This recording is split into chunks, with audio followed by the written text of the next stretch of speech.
Alright, Shalom. This is Jacob with the GMS Dallas Camp. First off, I want to give all praises to Yahawashi by Shem Yahawashi. Double honors to the apostles and elders of Great Mills who won't teach them real well. And salutations to the Akim scattered throughout the four corners of the earth, keeping his word in truth and sincerity. Man, I just want to do a quick video going into what we went over in class on Sunday with some of the younger brothers. Okay, going into the virgin birth. You know what I'm saying? Because a lot of people don't really understand the importance of the Luke the first chapter when it talks about Mary. That you know what I'm saying? It says that Mary shall conceive, meaning that she hasn't conceived yet. And then in Matthew the first chapter, she had already conceived. You know what I'm saying? And people don't pay attention. You know what I'm saying, to the prophecy that was mentioned before in the Old Testament. You know what I'm saying? Because this is a prophecy being fulfilled right here, man. And people don't go back, to the original prophecy that was mentioned in the Old Testament. You know what I'm saying? To really get a good understanding of what it means when it says a virgin shall conceive. Okay. So I'm gonna get that in Luke chapter 1 first, and then I'm gonna get some other scriptures. All right. So I'm gonna get Luke chapter 1. Verse 26, and it says, "And in the 6th month the angel Gabriel was sent from the Most High unto a city of Galilee named Nazareth, to a virgin espoused to a man whose name was Joseph, of the house of David, and the virgin's name was Mary." Okay, so you gotta remember them words right there. The word virgin. I'm gonna come back to that. But first, I want to read through this, and it says, "And the angel came in unto her and said, Hail, thou art highly favored. The Lord is with thee. Blessed art thou among women." You know what I'm saying? Because she was, the angel said that she is blessed. She is blessed amongst other women. You know what I'm saying? Because she was giving birth to Yahawashi, man, our Savior. Okay. And when she saw him, she was troubled at his saying, and cast in her mind what manner of salutation this should be. So she was, she was surprised, like, what's going on, right? Verse 30, "And the angel said unto her, Fear not, Mary, for thou hast found favor with the Most High. And behold, thou shalt conceive." You know what I'm saying? That's important right there. Thou shalt conceive, meaning she has not conceived yet. Alright? "In thy womb, and bring forth a son, and shall call his name Yahawashi." You know what I'm saying? "He shall be great, and shall be..." Okay, like right here, verse 32 is where you really got to pay attention. You really got to consider these next couple verses, all right? Because this is the prophecy being told. That this is quoted in the Old Testament right here, all right? Verse 32: "He shall be great, and shall be called the Son of the Highest. And the Lord power shall give unto him the throne of his father David, and he shall reign over the house of Jacob forever, and of his kingdom there shall be no end." Alright, so now we're going to go back to the original prophecy where this is mentioned, man, because it shows you that Yahawashi, or who the world knows as Jesus Christ, it shows you that it wasn't it wasn't through an immaculate conception. Okay, he wasn't just the angel of the Most High didn't come down, or the Most High came down himself and had sex with Mary, and then boom. You know what I'm saying? It disproves the prophecy here that when we're about to look it up, it's going to show you that Joseph and Mary had sex. You know what I'm saying? We all adults here.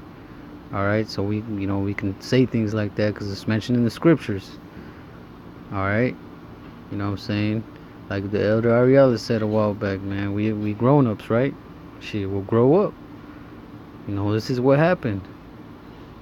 Joseph took Mary and laid with her, man. Put his seed in her, like it was going, like in the prophecy, like it said it was going to happen. And they had Yahawashi, man. Look, we're going to go back right now. Okay, we're going to go to 2 Samuel, 7th chapter. I believe it's around the 12th verse. Requires internet. Alright, well, shit, whatever. Okay, let's see. Okay, verse 12. And when thy days be fulfilled, and thou shalt sleep with thy fathers, I will set up thy seed after thee, which shall proceed out of thy vows, and I will establish his kingdom. Alright, so he's talking to David, man. So he's saying after you die, you know what I'm saying, after you your days are fulfilled and you sleep with your fathers, right? I will set up thy seed after thee, which shall proceed out of thy bowels, and I will establish his kingdom. Alright, so people are going to think that this is talking about Solomon, but this is how you prove it's not talking about Solomon. Alright, right here, look, he shall build an house for my name, which is what Solomon did do. But look, pay attention. And I will establish the throne of his kingdom forever. I will be his father, and he shall be my son. If he commit iniquity, I will chasten him with the rod of men and with the stripes of the children of men. Alright, did that happen to Solomon? Because Solomon went off, man. At the end of his days, Solomon went off. You know, and the kingdom wasn't established forever in during the time of Solomon. It was only about 40 years that it lasted. Alright, verse 15. But my mercy shall not depart away from him, as I took it from Saul, whom I put away before thee. And thine house and thy kingdom shall be established forever before thee. Thy throne shall be established forever. Okay, now check this out. We're going to go back to Luke. Oh, actually, here, I'm going to read this part again.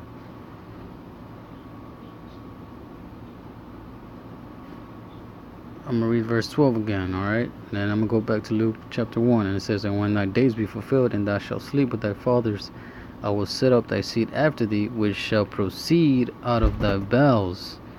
And I will establish his kingdom, man. It shall proceed out of his bowels, out of his seed, man.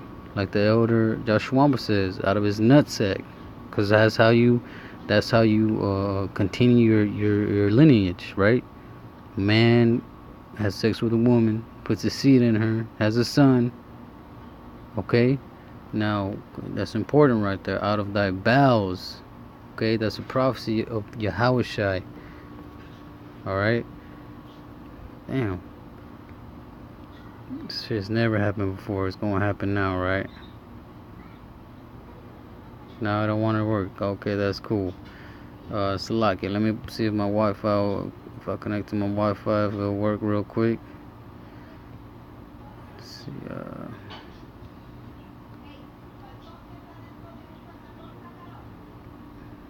come on, man. Yeah, you don't want these words to come out, right? These yeah, you don't want me to get the etymology on the word bowels. That's crazy. All right, that's cool. I'm gonna get Luke. Lord willing, it'll work. Once I'm done, I'm gonna read that again in Luke. All right. Oh, man, that's crazy. All right, that's cool. It's all good. We got a backup.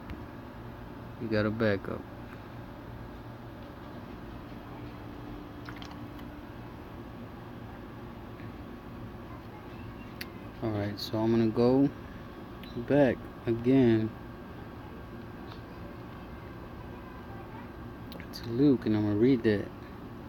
Okay, Luke chapter 1, and it says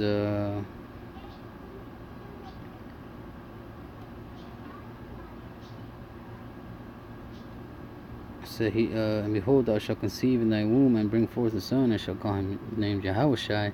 He shall be great, and shall be called the Son of the Highest, and the Lord power shall give unto him the throne of his father David. Okay, and he shall reign over the house of Jacob forever, and of his kingdom there shall be no end. Alright, and that's what we just read in 2 Samuel the 7th chapter, man. You know, out of thy bowels, you know what I'm saying? Man, and I wanted to look it up, but that word bowels in the Hebrew, talking about his semen, you know, it's going to come out of his bowels, out of his nutsack, you know what I'm saying? Because in order for a man to conceive, or to have a, you know what I'm saying, to have a son, you know, he's got to put his seed in a woman, right? There's no way that, you know, because it's said, you know what I'm saying, it's mentioned that Joseph being Mary's husband, you know what I'm saying, How is the Most High going to come down, or how is an angel, whatever the Christians say nowadays, how is an angel going to come down and just have sex with her when that's already his woman, Joseph's woman? That means that the Most High committed adultery. But at the same time, what does it say in, I believe it's Matthew the 22nd chapter? It says that after the regeneration, that they are like the angels. You know what I'm saying? Like, let me see if I can find it real quick.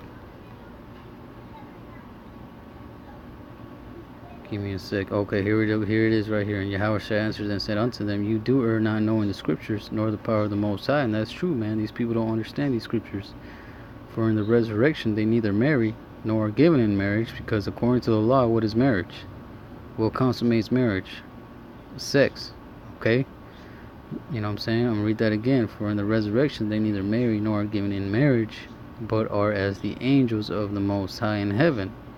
Alright, so the angels don't have sex, man. The angels, alright.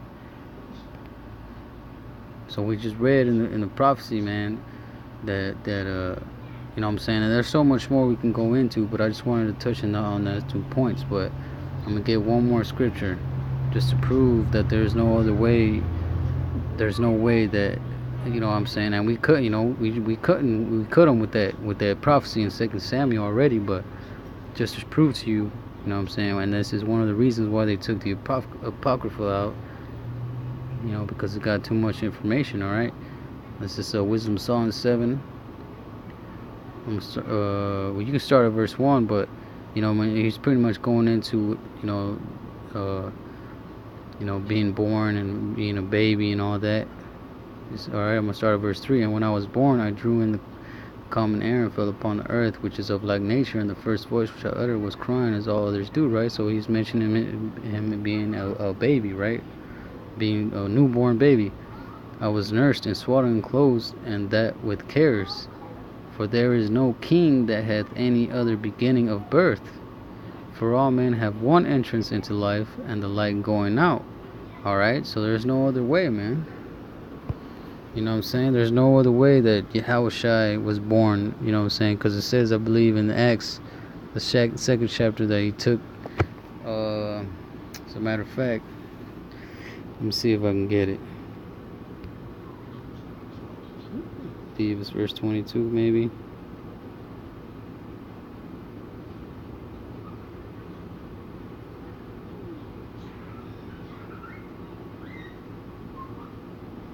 Lucky, give me 1 second.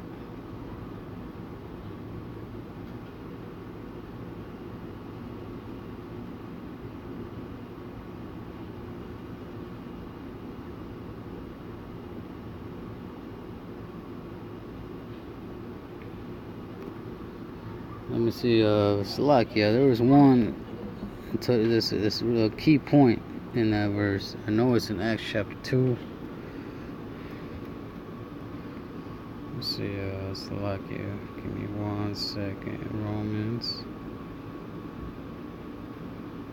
Oh, snap. Okay, here we go. Salakia. Just bear with me, Hakim. There's an important chapter.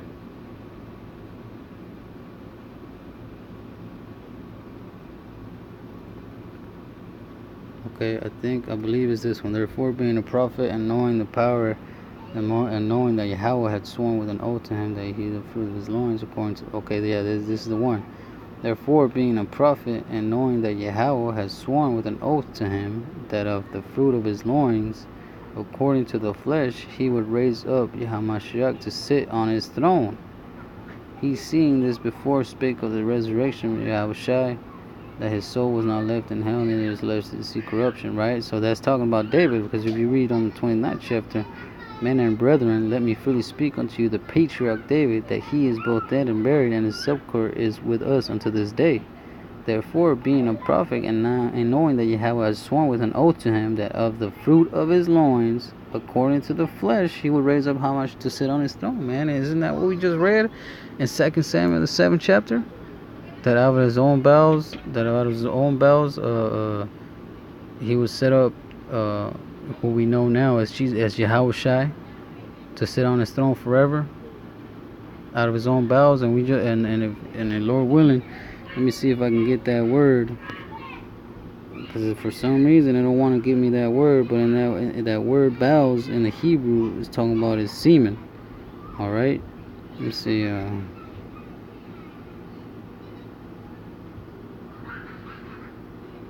Really? Okay, I think it's working now. I think it is working now. Let's see.